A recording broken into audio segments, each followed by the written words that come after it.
नमस्कार। Technical analysis course के second episode में आपका स्वागत है। पिछले लेक्चर में हमने टेक्निकल एनालिसिस को एक एग्जांपल के साथ समझा था और इस एपिसोड में हम टेक्निकल एनालिसिस की हिस्ट्री के बारे में बात करने वाले हैं कि टेक्निकल एनालिसिस कहां से शुरू हुआ, कैसे शुरू हुआ और उसकी स्टोरी क्या रही है। 17वीं और 18वीं सदी में ओसाका नाम की सिटी जापान का बिजनेस कैपिटल थी।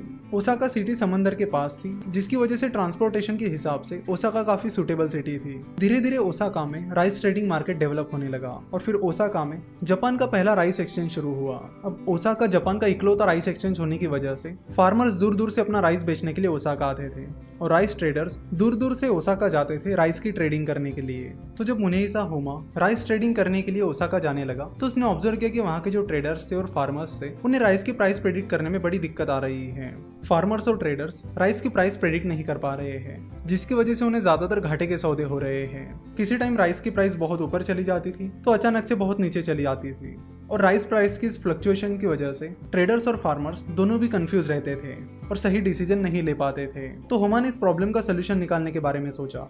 वैसे अगर होमा के बारे में बताया जाए तो होमा जापान की एक अमीर फैमिली में पैदा हुआ था और अपना फैमिली बिजनेस चला रहा था। इसी बीच होमा ने सोचा कि क्यों ना राइस की ट्रेडिंग की जाए और इसीलिए वो ओसाका चला गया और राइस की ट्रेडिंग करने लगा। तो राइस की प्राइस के फ्लक्चुएशंस को देखकर होमा को पता चला कि प्राइस की फ्लक्चुएशन मेनली ट्रेडर्स और फार्मर्स की इमोशंस की वजह से हो रही है, जिसकी वजह से होमा को लगा कि पहले तो उसे राइस ट्रेडर्स और फार्मर्स के इमोशंस को समझना होगा, साथ ही उनकी साइकोलॉजी को भी समझना होगा कि वो किस बेसिस पर अपनी बाइंग और सेलिंग डिसीजंस ले रहे हैं। तो ट्रेडर्स और फार्मर्स के इमोशंस और साइकोलॉजी को समझने के लिए होमा ने राइस की प्राइसेस को रिकॉर्ड करना शुरू किया। वो राइस की प्राइस के हर एक मूवमेंट को रिकॉर्ड करने लगा। उस पर्टिकुलर दिन उस राइस की प्राइस इतने बजे कितनी थी, क्लोज कितने बजे हुई, ओपन कितने बजे हुई, उस दिन राइस प्राइस का हाई क्या था, लो क्या था, एटसेट्रा। अब दिक्कत ये थी कि होमा सकाता रहता था और राइस मार्केट ओसाका में था। अगर सकाता और ओसाका के बीच का डिस्टेंस देखा जाए तो वो 600 किलोमीटर था, जो कि काफी ज्यादा है।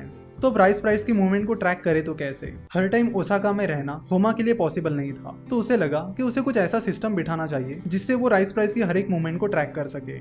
जैसे कि हमें पता है कि होमा एक वेल्दी फैमिली से बिलोंग करता था, तो होमा के पास पैसों की कमी तो कोई थी नहीं, तो इसके लिए उसने मैनुअल सिस्टम रखा।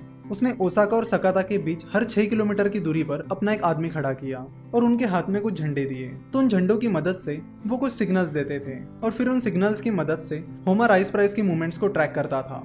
अपने सिस्टम की मदद से होमा सकाता में बैठकर राइस प्राइस की मूवमेंट को ट्रैक कर पाता था। वो पता कर पाता था कि ओसाका में क्या चल रहा है, शेयर की प्राइस ऊपर जा रही है या नीचे जा रही है, और कई टाइम तक वो राइस प्राइस की मूवमेंट को ट्रैक करता रहा।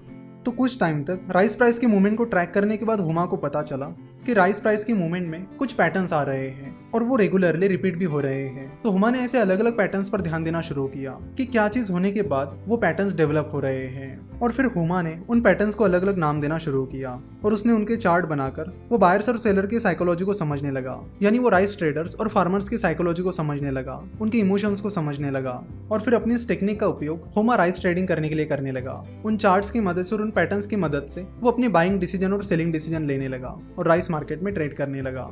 अपने इस टेक्निक का उपयोग करके होमा एक सक्सेसफुल ट्रेडर बना। कहा जाता है कि होमा ने लगातार 100 ट्रेड्स में प्रॉफिट हासिल किया था। होमा के इस सक्सेस को देखकर और इस ट्रेडिंग स्टाइल को देखकर बाकी ट्रेडर्स भी होमा के स्टाइल को फॉलो करने लगे।